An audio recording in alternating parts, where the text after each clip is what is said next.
Hello and welcome to another in our series of financial perspectives.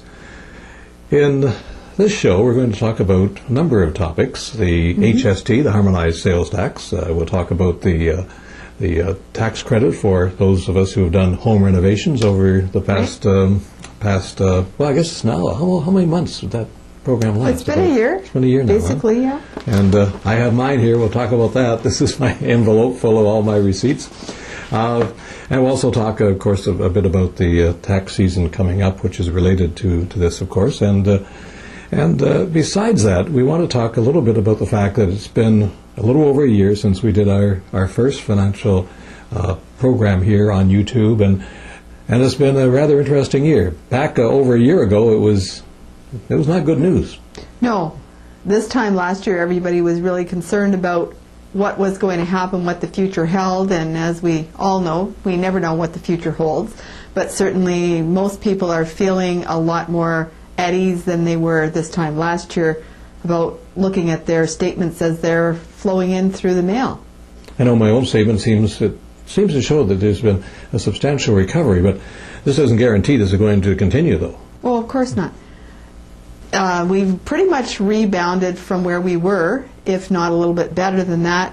But you're really looking at a drop that was maybe 2 years' worth of growth, and so we're just sort of back on an even keel, and anything going forward would be new growth as opposed to just regaining where you were.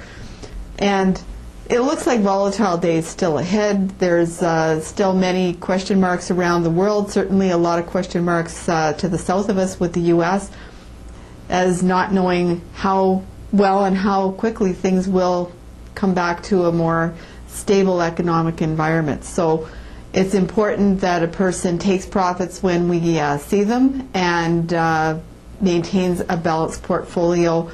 And so when we're connecting, we will be looking at restructuring to make sure that we give you less grief and more sleepful nights instead of sleepless nights.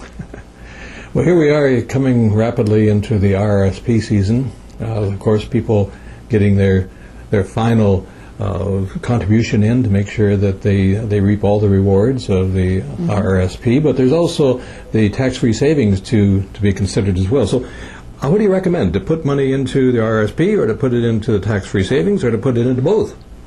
Well, it depends on your circumstances, and that's why with many of you we do sort of an assessment, even with your year-to-date pay stubs, to see what's the situation and whether it's important to put it into RSPs or not. If you're in a lower tax bracket, the tax-free savings accounts are actually the better thing to use a lot of the time. However, it is on a person-by-person basis and a year-by-year basis, because your incomes can change quite significantly and where that's coming from. So it's more important than ever now to evaluate whether or not you want to put it into an RSP or use the new tax-free savings account, which has lots of benefits for you. Last year was the first year for the tax-free savings account, $5,000. Now we're into another year. This means you can put $5,000 in again this year. But say you didn't put in last year. Is that gone? Or no, it's a carry forward type of thing. So if you, for some reason, didn't have the money or didn't get around to doing it last year, you could put a full 10 in, and that will continue every year going forward from when a person turns 18. So it is an option for you to diversify your tax situation with your children if they're still at home. Now for the tax-free savings account, you can put it into like GICs, you can put it into something more risky. Absolutely, and it's actually more beneficial to use the more growth-orientated investment options for the tax-free savings account, because you're saving a lot more tax. Now, speaking of saving tax, here we have, I showed it at the beginning, this is my, and there's quite a lot of there's quite a lot of slips in here. We did home renovations, and it's the home renovation tax credit. Now, for those folks out there who are watching who have a similar situation to mine, what's the best thing to do to make sure you claim the most for the tax credit? Well, your maximum that you can claim is really $10,000 to get back your full $1,300 credit. So what I would recommend is, if you're looking at a big commotion like this, look and find what are the bigger receipts. Once you've hit that bigger dollar figure, then there's no value in you worrying about detailing that. So, if you wind up with, you put in a furnace and you put in some windows, then that may be all you want to really worry about keeping the receipts for. So you should go through, pick out the bigger items, Yeah. and make sure you itemize them, because the revenue people could check. Yeah, they can randomly audit, but you don't have to submit them with your tax return. Now, speaking about taxes, we know the tax season is coming up. We also know that there's going to be a new tax, the Harmonized sales tax, which is actually really a tax on a tax, or maybe you can explain this, how it applies to those of us who have investments. Yeah, exactly.